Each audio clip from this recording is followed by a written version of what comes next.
Odgovarja na tole. Ja, seveda nimamo vsi enakih rezultatov, a ne?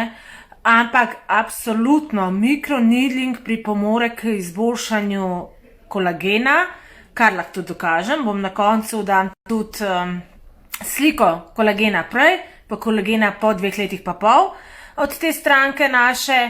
In ja, tu je pač rezultat je odvisen, prvo seveda od same stranke, potem je odvisen od izvajalca, to se pravi, kdo to izvaja, ali ima znanje in če deluje na pravilen način. Potem je tudi odvisno od nastavkov, pa bom zdaj pokazala, kakšen nastavek je ok, pa kakšnega. Pri nastavkih je važno, koliko igelc ima. In tukaj je slika, najboljše je, da ima 12 igelc, ker če jih ima več, ni boljši efekt zaradi fakiri efekta. To je efekta, a vidite, povratne zanke, to se pravi, ti, ko pritisneš, potem je večji upor. Tako da, tudi od tega je seveda odvisno. Potem je pa tudi odvisno od globine tretiranja, to se pravi, do kje moramo mi dejansko tretirati kožo, to se pravi, če delamo na izgradnji kolagena, moramo priti do dermisa. Pa vam zdaj pokažem, do kje moramo priti. Evo, do kje moramo mi zdaj tretirati kožo. Tukaj je bazalna membrana, tole vijugasto.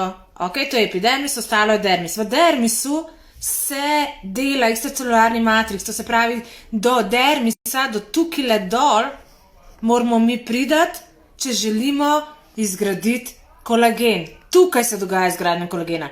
Če mi z igelcami pridemo samo v epidermis, v različne sloje epidermisa, mi dejansko delamo samo eksfoliacijo. To se pravi samo peeling in ne pomlajujemo. Zato je ta globina zelo važna. Kako določamo globino? Ja, moramo imeti na aparaturi možnost, da lahko globino določamo in pa tudi hitrost. Tudi hitrost se regulira. Tako da, od izvajalca, od stranke, seveda od nege doma in v prvi vrsti od kožne bariere, ki je mogla biti celostna. Ker vkolikor kožna bariera ni celostna, namesto izgradnje kolagena delamo razgradnjo. Zato pri meni najprej prvi tretma delamo dermadiagnostiko, poglobljeno analizo kože, da vidimo, kje smo, kako smo, kakšno nego imamo doma, ker tudi to vse seveda vpliva na končni rezultat. In zelo pomembna stvar je pa tudi čas med posameznimi tretmaji.